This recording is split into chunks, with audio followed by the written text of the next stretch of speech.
As an advisor in the Cold Homes project, my journey has been both interactive and informative. Engaging with the team and other people with lived experience has allowed me to see the transformative impact of storytelling, animation, and media in bringing hidden stories to light. Through storytelling, we are not just sharing personal accounts, we are creating connections, fostering empathy, and challenging misconceptions about the realities of cold homes.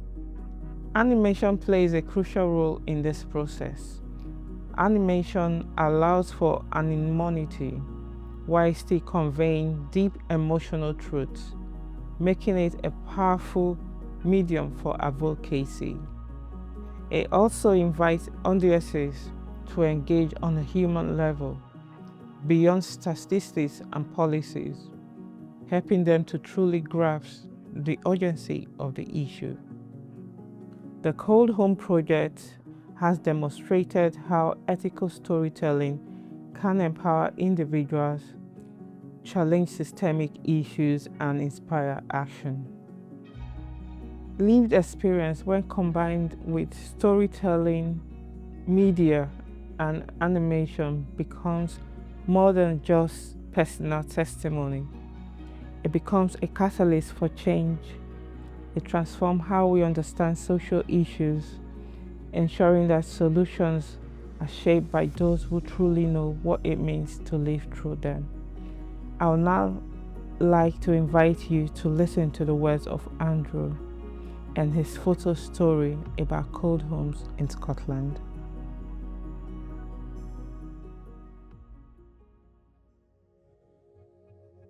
Have you ever had to stretch a pound? Have you ever had to keep the children off school because you can't afford to put the washing machine on to wash the clothes they need? Do you spend time wiping your walls down? People in poverty and with long-term health conditions are getting sicker in their own homes. They are being ground down. The current situation is currently at breaking point. How are people meant to keep heat in their house? Why are the radiators under the windows? Why is the thermostat in the hall, which is the coldest place? This is Scotland, a damp, cold place. The cost of heating crisis has been going on for more than 2 years. Lots of people are beaten down and are now crippled in debt. It's a vicious cycle where people get more sick and they can't work or get their children to school. Mentally and physically, people are fighting a losing battle. The NHS is going to be so overwhelmed now and in the future because of the impact of children. This is all connected. The answer in some places is to hand out curtains and heated blankets. People with long-term health conditions, we can't do star jumps. This is not dignity. This is a stick and plaster. We need long-term solutions. No more box ticking. We need action so that people don't have to live by a set of red lines. And we need action quickly, and we need action now.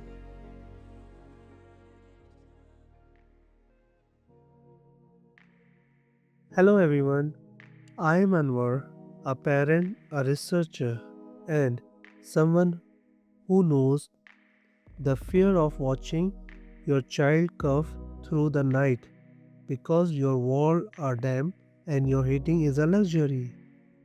In my home, winter means choosing between groceries and gas. My daughter asthma attack become our normal. But here is what I learned. This is not normal. It's a failure of system, not families. Through this project, I met parents like me from Glasgow who whispered the same shame. I couldn't protect my child. Together, we turn that shame into strength. We create tools to make the invisible visible and animation that shows policymaker exactly how mold triggers asthma. Parent leads training to turn lived experience into expertise. A community where no one apologizes for needing help. Now, when my child asks, will our home make me sick this winter? I can say, we are fighting to make sure no child has to ask that again. If you are here today struggling with cold walls or heat tears, you are not alone. Your story is data. Your anger is fuel. And to leader, listen. Our kids' lung do not care about budget debates. Heat is not a privilege, it's a right.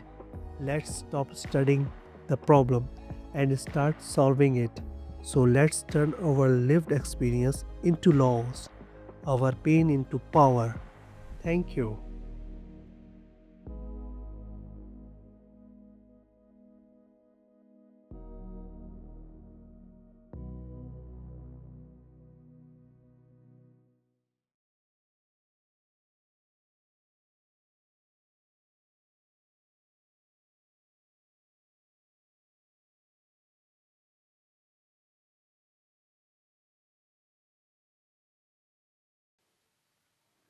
I get a lot of chest infections, especially in the winter.